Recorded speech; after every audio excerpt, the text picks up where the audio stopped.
Ikiwa ni mwendelezo wa madarasa yetu, na sasa ni darasa la 67 au darasa la 67 ambao tumekuwa tukianza mwanzoni au limekuwa likianza mwanzoni kuhusiana na darasa la 62 nafikiri mpaka sasa 67 ni kuhusiana na PMS na PMDD.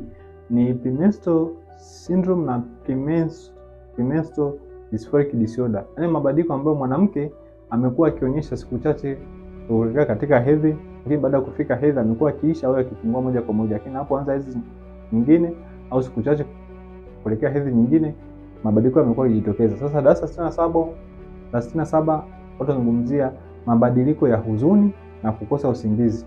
Je, ni hali ya kawaida na unatakiwa ufanye nini ili kuweza kuwa salama kabisa?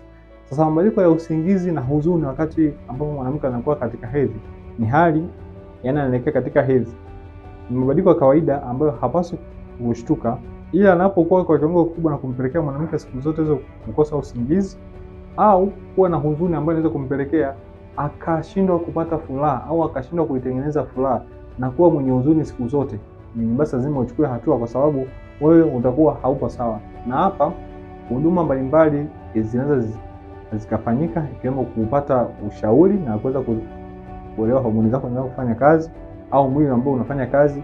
Ni kama sasa hivi ambao mimi nakuonyesha hapa ni hatua gani za kuchukua ili kuweza kuhakikisha unakuwa salama, lakini pia utapata huduma ya dawa ambazo utatumia na kuweza kuhakikisha unakuwa bora, au hormone ya serotonin ambayo itakuwa kwa kiwango chini utaipandisha na kuweza kuwa mwenye furaha au kuondoa ile hali ya huzuni ambayo inaweza kupelekea kukosa usingizi. Lakini mabadiliko mengine ambayo unaweza kupata au huduma nyingine ambazo unaweza kupata, unaweza kushauriwa kuhusiana na lishe. Epuka vyakula vya chumvi, epuka kula vyakula vyenye sukari nyingi. Hakikisha unafanya mazoezi ili kuweza kuhakikisha akili yako inakaa sawa au mindset yako inakaa sawa na kuwa katika hali ya ubora wakati wote. Ile hali ya kufikiri huzuni au ile hali ya wasiwasi inashuka na kuwa katika kiwango ambacho ni bora kabisa.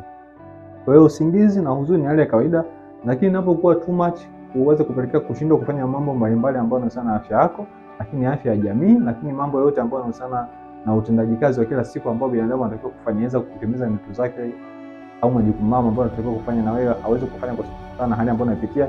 Ni wewe kutafuta msaada na kuweza kuwa salama kabisa, sio hali ya kawaida. Ni wewe kutafuta ushauri na kuwa katika kiwango bora wakati wote. Hii ni siri iliyojificha katika hedhi, na mambo ambayo tunazungumzia hapa ni kitu gani ambacho mwanamke anapaswa kufahamu pale ambapo anakuwa katika hedhi, na mabadiliko ambayo yanatokea, yapi ya kuchukua hatua na hivi ambayo sio kuchukua hatua. Usisahau kulike, kushare na kusubscribe ili kuweza kupata madarasa mengi zaidi ya kiafya ambayo yatakufanya uweze kuwa bora wakati wote. Asante, mpaka wakati mwingine.